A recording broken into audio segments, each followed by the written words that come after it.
Kansas on the frontier, and the arrival of the Benders. A land on the edge of civilization.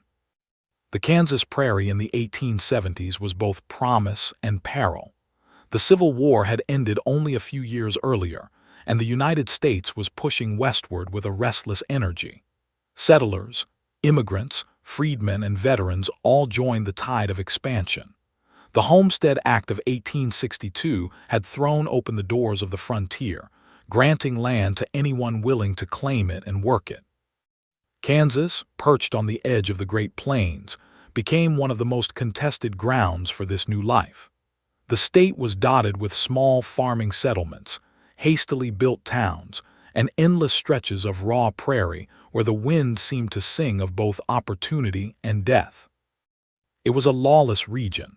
Local sheriffs did what they could, but there were too few lawmen to patrol such vast distances. Justice was slow, often brutal, and sometimes carried out by vigilante committees rather than judges. Bandits stalked wagon trains. Native tribes, angered by the endless encroachment of settlers, occasionally struck back to defend their lands. Storms, disease, and wild animals added to the dangers. And then there was the Osage Trail, a well-worn path running through southeast Kansas. It was a major artery for westward migration. Families moving to Texas or farther west rolled along it with their wagons, and lone travelers stopped at way stations or homesteads for food and shelter. For many, the inns along the trail were welcome havens in an unforgiving wilderness. But for others, one inn in particular would become their grave. The German family. In 1870, a peculiar family of German descent arrived in Labette County, Kansas. They were strangers to the community, outsiders with odd habits and broken English.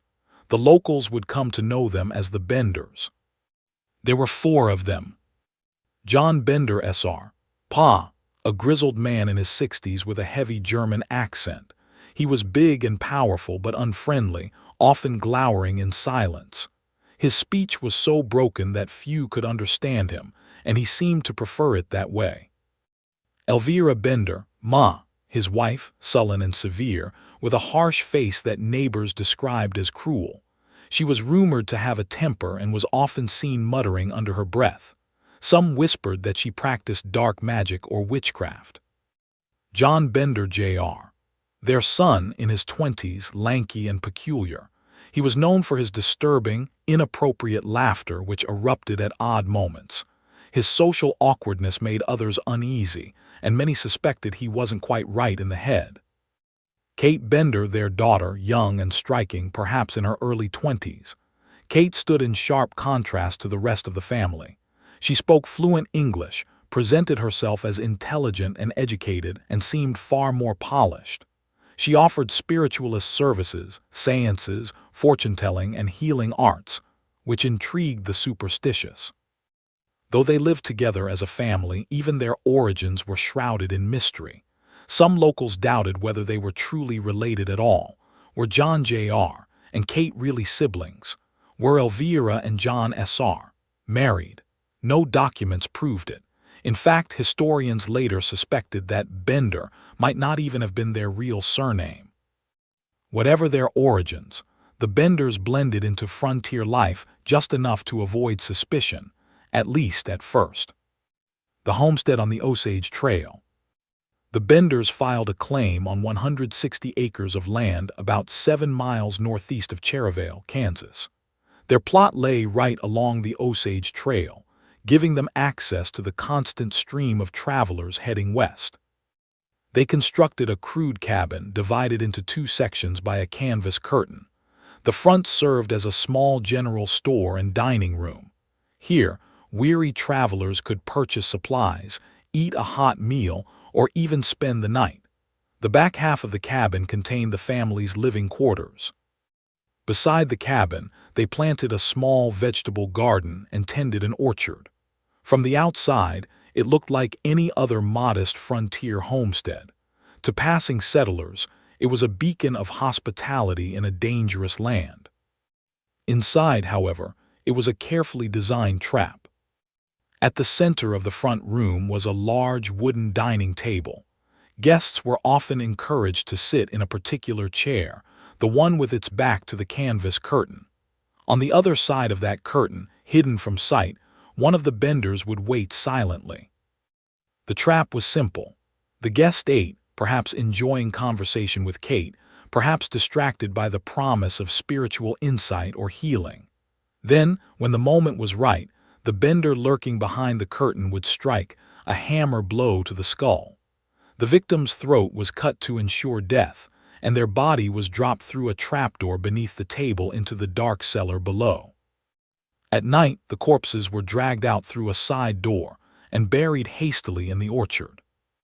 This was the Bender Inn, not a place of rest, but a slaughterhouse disguised as hospitality. Whispers of witchcraft. From the beginning, the Benders unsettled their neighbors. Pa was silent and menacing. Ma was openly hostile, often shouting at strangers who came too close. John Jr.'s eerie laugh unnerved everyone. It was Kate who drew the most attention. Bold and outspoken, she lectured on free love and advertised herself as a medium. In an era when spiritualism was sweeping through America, her seances and fortune-telling attracted customers. Some believed she could speak to the dead or heal the sick. Others thought she was nothing but a charlatan. But Kate was also dangerous in another way. She was alluring. Her beauty and confidence gave her a magnetic pull, especially on men traveling alone. She became the perfect lure, drawing travelers into the family's orbit. Rumors soon swirled. Neighbors whispered that Ma Bender practiced witchcraft and that Kate was her apprentice. Others suggested the family conducted strange rituals behind closed doors. But gossip was common in frontier towns, and in a land filled with eccentric settlers, the Benders were tolerated as just another odd family trying to scratch out a living. The perfect hunting ground.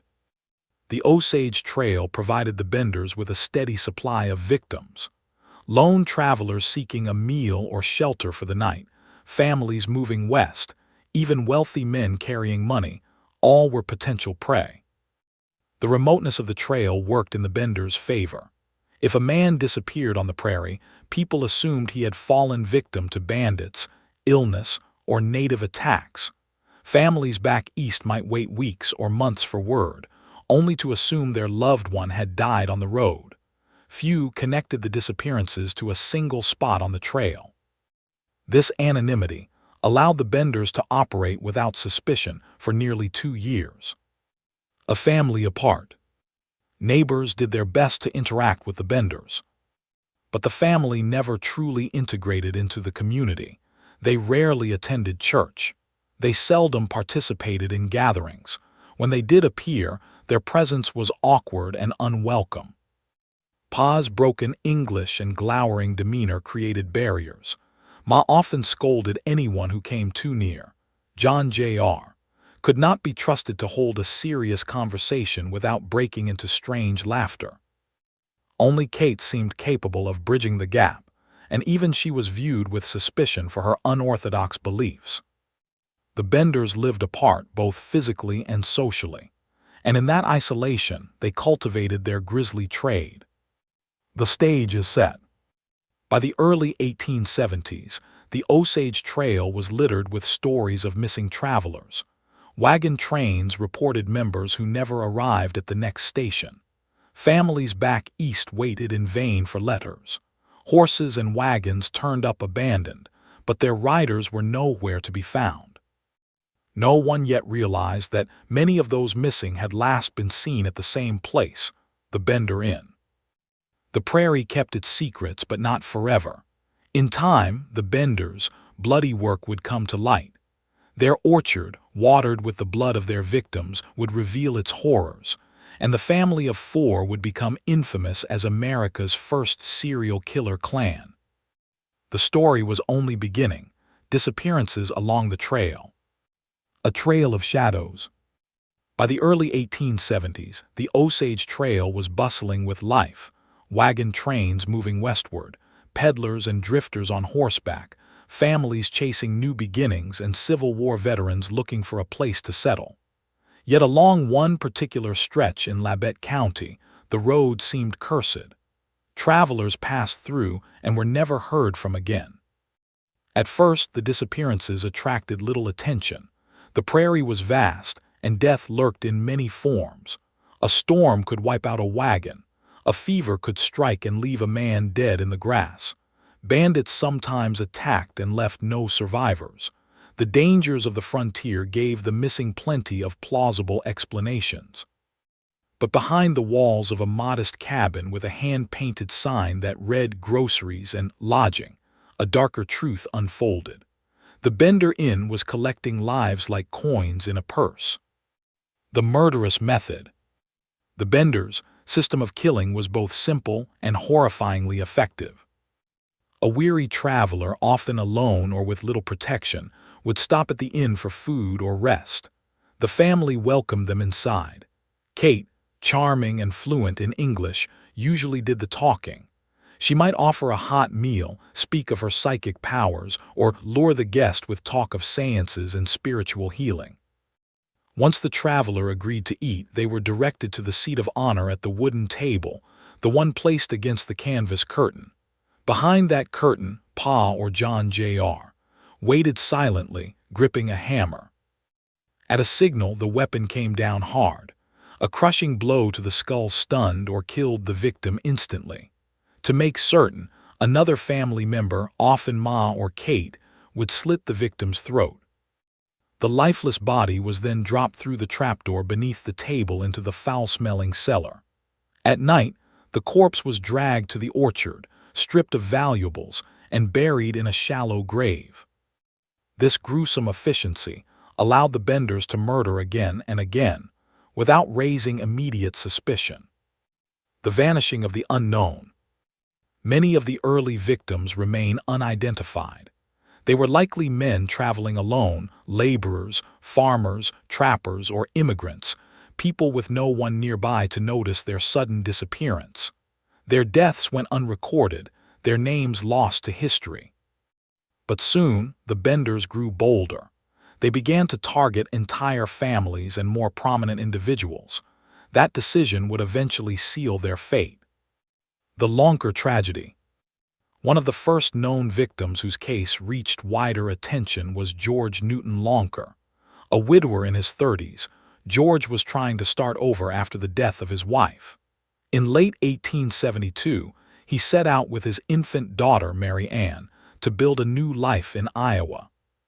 They never arrived. Relatives grew worried and began asking questions along the trail. Some locals recalled seeing Lonker traveling with his child, but his trail vanished somewhere near Cherryvale, the same stretch of road where the Benders operated. Lonker's disappearance left family members desperate for answers. Their search would eventually draw in a powerful ally, though at the time, no one knew it. The disappearance of Dr. William York. The turning point came in March 1873, when Dr. William York vanished. York was no ordinary traveler. A physician and Civil War veteran, he was the brother of two prominent men, Colonel Alexander York, a U.S. Army officer, and Senator Edward York, a Kansas legislator. William had set out to trace Lonker's path, hoping to discover what had happened to him and his daughter. He reached Labette County. Witnesses later recalled seeing him pass through the area, but he never returned. His horse and buggy were eventually found abandoned. The disappearance of such a respected man, with influential brothers who would not rest until they found him, would ultimately unravel the Benders' bloody enterprise. The York family demands answers. Colonel York and Senator York quickly organized a search. They questioned settlers up and down the trail, demanding to know if anyone had seen William. Suspicion began to fall heavily on the stretch of road near the Bender Inn. Colonel York even confronted the Bender family directly. Kate tried to charm him, offering to use her psychic powers to locate William. But Ma Bender grew furious at the insinuation, cursing him and declaring that she wanted nothing to do with such accusations. Though unsettled, York had no proof. He left, but the encounter made him more determined than ever. The Benders now knew that powerful men were circling, and their time was running out. The neighbors began to wonder. By spring of 1873, the settlers of Labette County were restless. Too many men had disappeared, too many wagons left behind. Neighbors began comparing notes and realizing that many missing travelers had last been seen near the Bender homestead. Still, no one could imagine the scale of horror hidden in the orchard. Some suspected bandits, others thought of native attacks, but the truth lay much closer to home. Kate's double role. While suspicion grew, Kate continued to play both sides. On the one hand, she lured victims with her reputation as a healer and medium.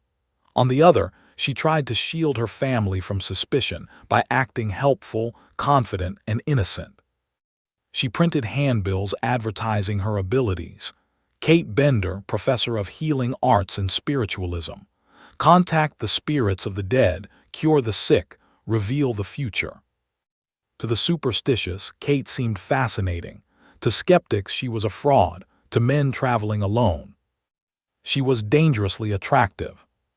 Her presence gave the Bender in just enough charm to disguise its real purpose. Early survivors. Not every guest who entered the Bender Inn became a victim. Some survived by luck or instinct. A few travelers later reported that the Benders urged them repeatedly to sit in a certain chair at the table, the seat of honor. Something about the insistence struck them as odd, and they refused. Others claimed they felt uneasy, even terrified, for reasons they couldn't explain, and they left before the meal was finished. These survivors, looking back after the crimes were revealed, realized how close they had come to death. Their accounts painted the picture of a family so eager to kill that only chance spared some travelers from the hammer. Fear creeps into the county. By April 1873, fear was thick in the air. The York family's search was relentless. Neighbors spoke openly of disappearances. The Benders' odd behavior was no longer dismissed as harmless eccentricity. But before anyone could confront the family directly, the Benders acted first. In May 1873, neighbors found the Bender Inn eerily silent. The cabin stood empty. The livestock was abandoned, left to starve. The family's possessions were still inside, but the Benders themselves were gone. It was as if they had vanished overnight, leaving behind only questions, and a sense of dread that would soon explode into horror. The discovery of the murders. A cabin gone silent. By early May 1873, the Osage Trail whispered of something wrong. The Bender Inn, once bustling with the steady trickle of travelers, now stood still and silent. Neighbors noticed the absence of activity. The cattle lowed, hungry and unattended. Horses grazed, untethered. The smoke from the chimney, usually visible, was gone. At first, locals thought the family had taken a short trip, but days turned into weeks and unease began to creep in. Something wasn't right. The York brothers, already suspicious due to William's disappearance, decided the time for waiting was over. Colonel Alexander York, joined by other settlers, organized a formal search of the Bender property.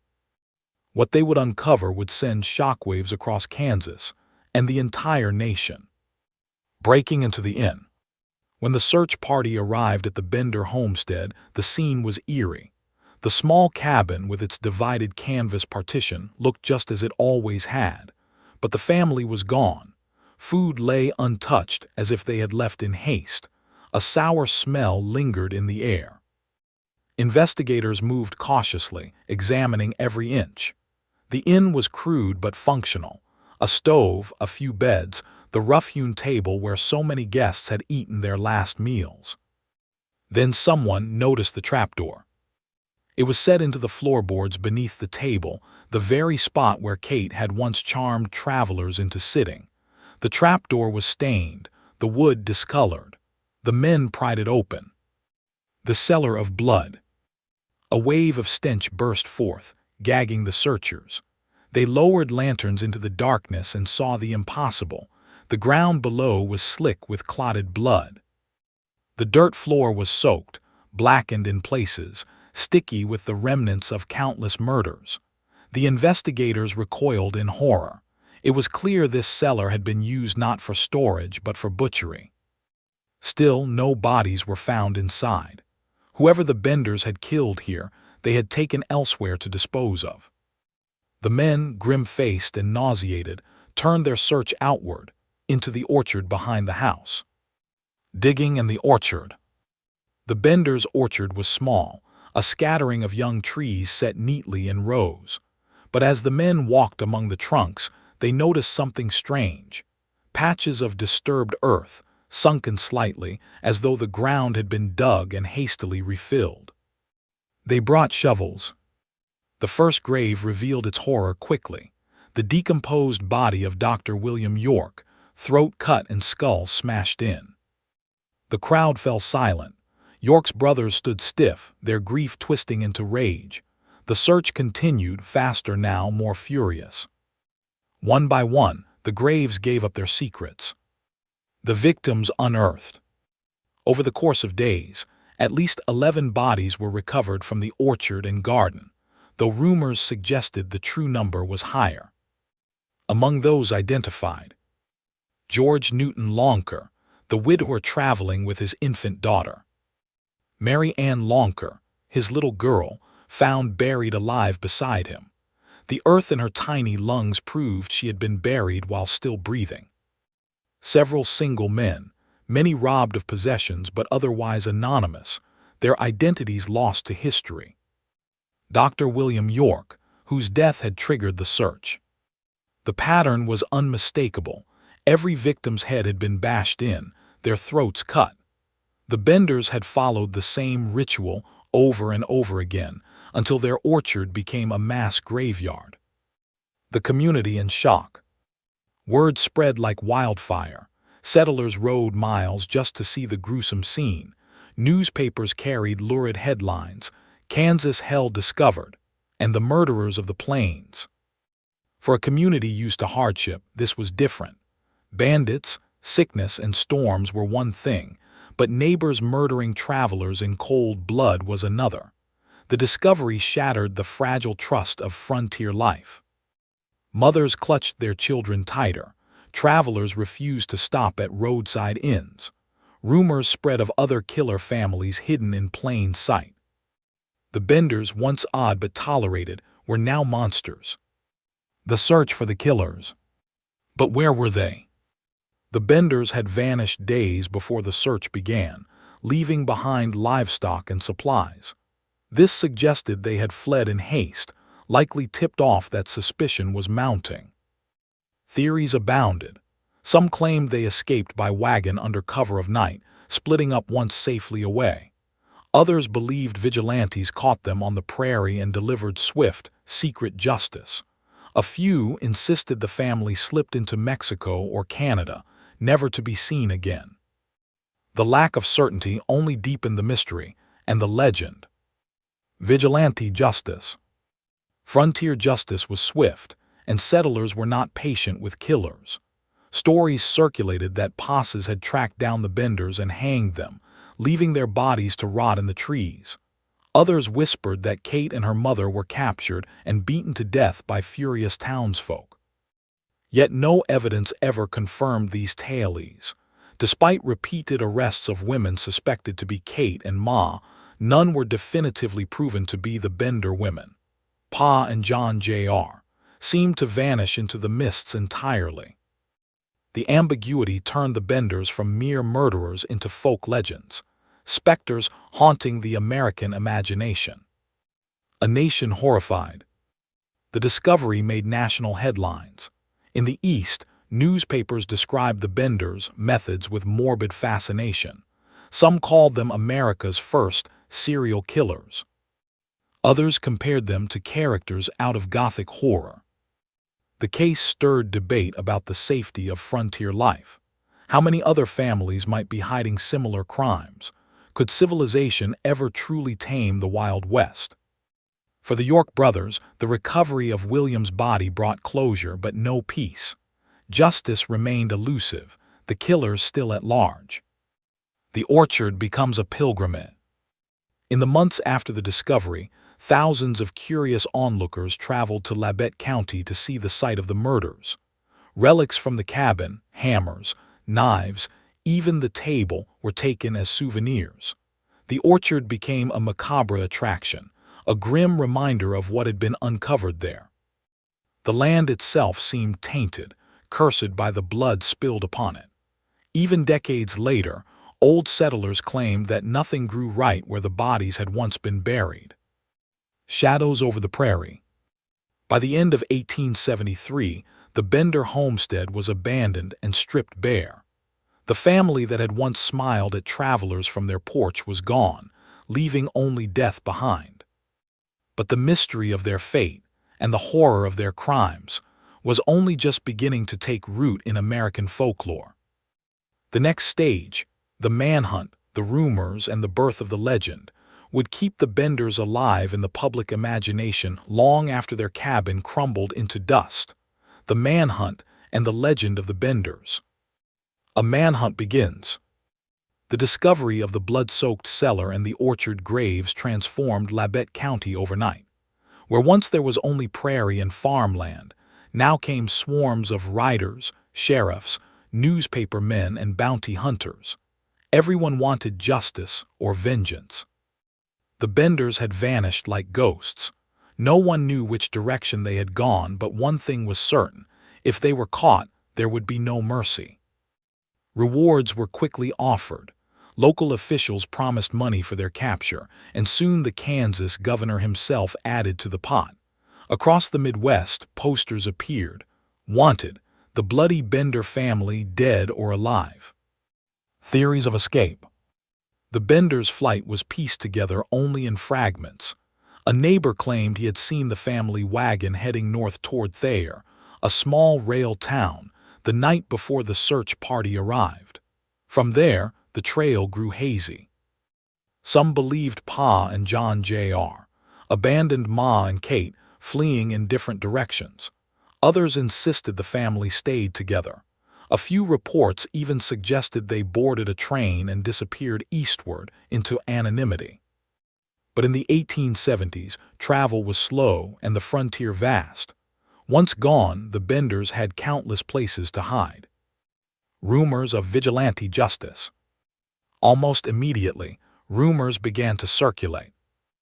One story claimed that vigilantes caught the Benders just days after their flight. Supposedly, Pa and John Jr. were lynched from a tree, while Ma and Kate were executed in brutal fashion. Another tale said Kate begged for her life, offering her occult powers in exchange for mercy, but was beaten to death nonetheless. In some versions, the vigilantes burned the bodies, leaving no trace. But no official report ever confirmed these accounts. Authorities in Kansas admitted they had no proof of the family's fate. Arrests of Kate and Ma.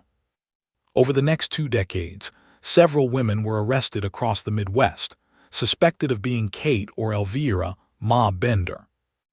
In 1889, 2 women in Michigan were jailed, accused of being the Bender women.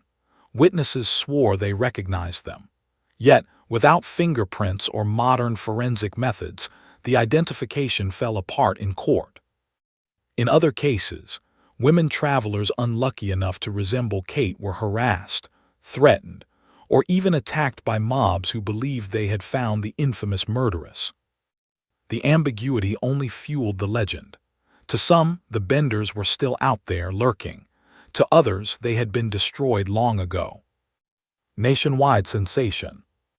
The newspapers of the era feasted on the story. Each new rumor was printed with breathless excitement. The bloody Benders caught in Texas. Bender witch seen in Arkansas. Frontier murderers escape justice again. The public, horrified yet fascinated, followed each development as though it were serialized fiction. And in many ways it was. The uncertainty of the Benders' fate made them legends, larger than life. The victims remembered. While the hunt for the Benders dominated headlines, the victims remained at the heart of the tragedy. Families traveled from across the country to Labette County, desperate to know if their missing relatives had been buried in the orchard. Many of the bodies could not be identified, their faces and names lost forever. These anonymous victims became symbols of the dangers of frontier travel. Every new disappearance in Kansas was whispered to be another Bender crime, even when evidence pointed elsewhere. The orchard graves became a memorial of sorts, a grim reminder of the price paid by the innocent. Fear along the frontier.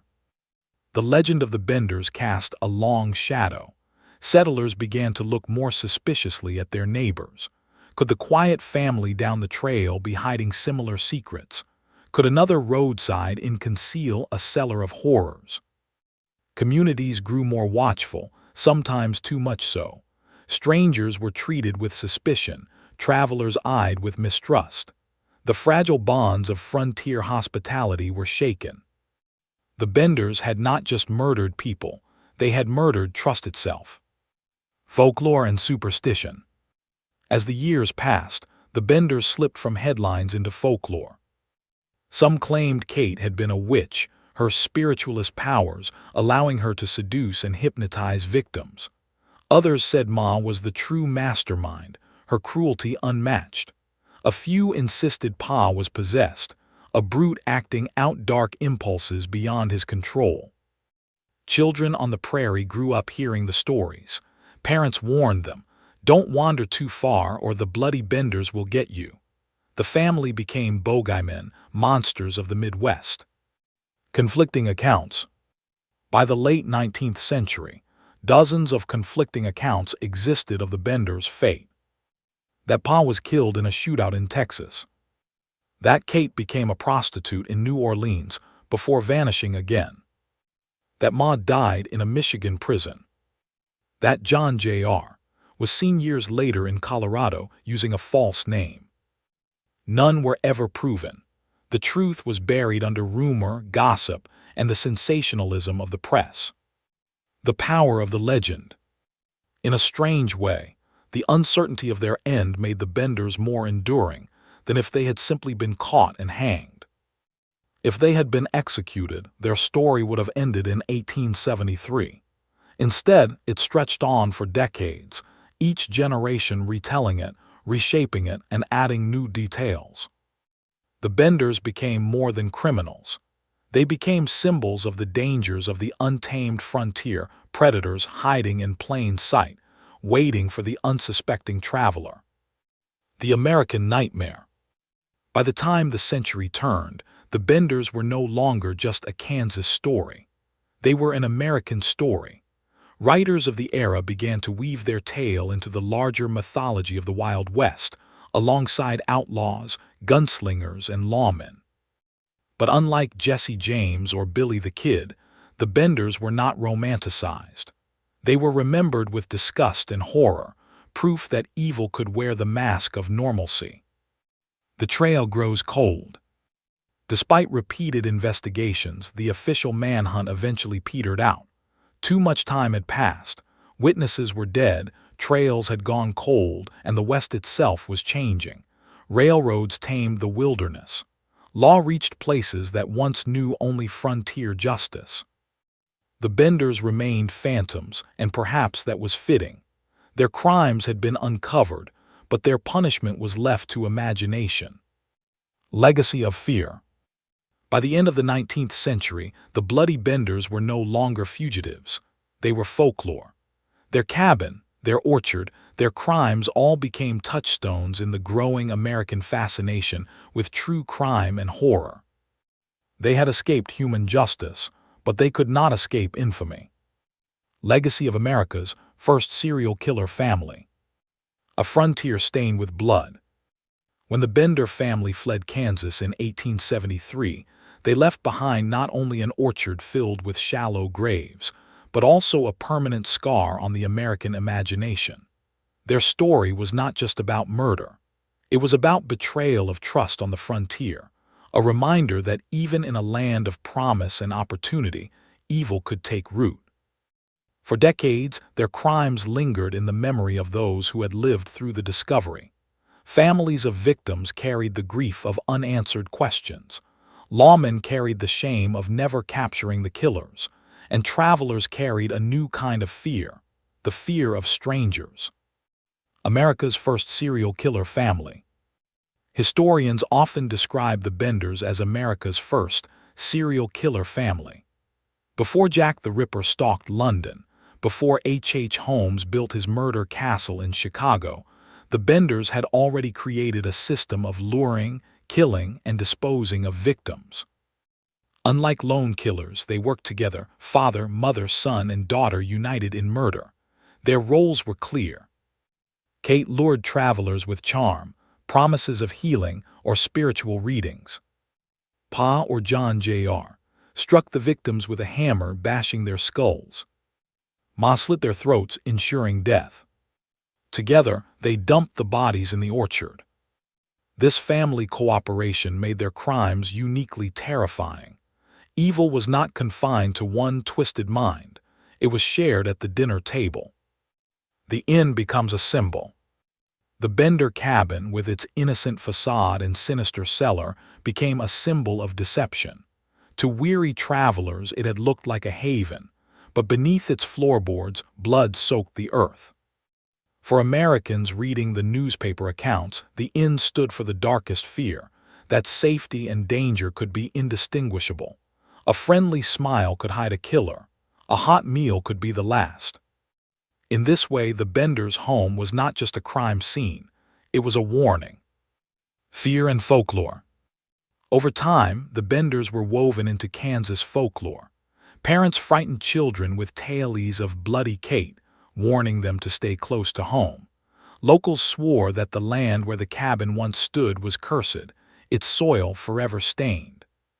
Travelers visiting Kansas in later decades would sometimes ask to see the Bender place, treating it as a morbid attraction. Relics from the cabin, knives, hammers, even scraps of wood were sold as souvenirs. The story was retold around campfires, in dime novels, and eventually in true crime histories. Each telling grew more dramatic, turning the Benders into almost mythical figures of frontier horror. The mystery of their fate. Part of the Benders' enduring power comes from the mystery that surrounds their fate. Were they caught and executed in secret? Did they escape and live under new names? Did Kate continue her life as a conwoman and spiritualist in another town, hiding in plain sight?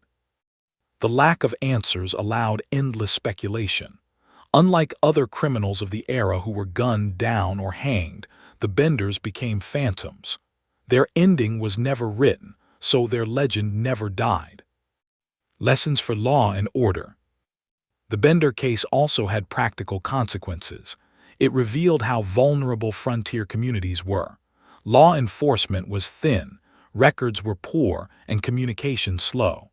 A family could kill dozens before suspicion even arose.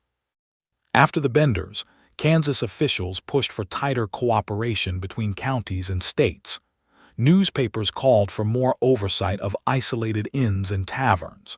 While these measures were imperfect, the Bender story had made clear that civilization on the frontier required vigilance. A dark chapter in the Wild West. The Wild West has often been romanticized: gunfighters, cowboys, outlaws. But the Benders represent the darker reality. The West was also home to killers who thrived on isolation. Their crimes remind us that the frontier was not just adventurous, but perilous. The same trails that carried settlers to new lives also carried them to their deaths. In this way, the Benders stand apart from figures like Jesse James or Billy the Kid.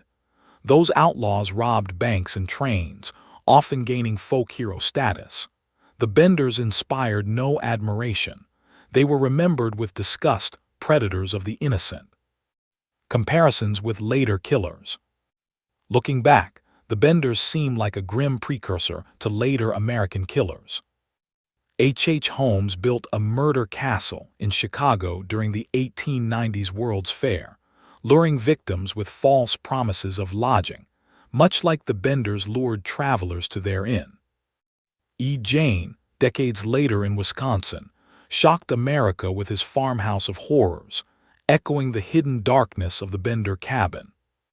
Modern serial killers, from Ted Bundy to the BTK killer, share the same trait of hiding in plain sight, appearing ordinary until their crimes are revealed. The Benders showed that such evil was not new. It was already here, born on the American frontier. Why they still haunt us? So why, more than 150 years later, does the story of the bloody Benders still grip us? Perhaps it is because their evil was so ordinary. They were not masked outlaws, not soldiers, not gang leaders. They were a family running a roadside inn. Their weapons were simple: a hammer, a knife, a shovel. And yet they killed with efficiency, again and again, turning hospitality into horror. The unanswered questions also give the story its power. If the Benders had been tried and executed, history might have closed the book. But because they vanished, the story lingers unfinished. Every time someone walks an empty prairie road, every time a traveler eyes a lonely house and wonders what lies inside, the Benders' shadow is there. Conclusion: the orchard still whispers. Today, nothing remains of the Bender Inn. The cabin has long since rotted away, the orchard cleared. Yet the land itself holds the memory. Local historians mark the spot, true crime writers retell the tale, and descendants of victims still speak of the tragedy. The bloody Benders may never have faced human justice, but they achieved a darker immortality. They became part of America's ghost story, a warning carried forward through generations. When the wind rustles the Kansas prairie grass, some say it still carries the cries of the murdered. Others hear the laughter of Kate Bender, calling out to her next victim. What is certain is this: the Benders remind us that monsters are not always strangers lurking in the dark. Sometimes they are the smiling family inviting you in for dinner. And that is why their story, more than a century later, still chills the blood.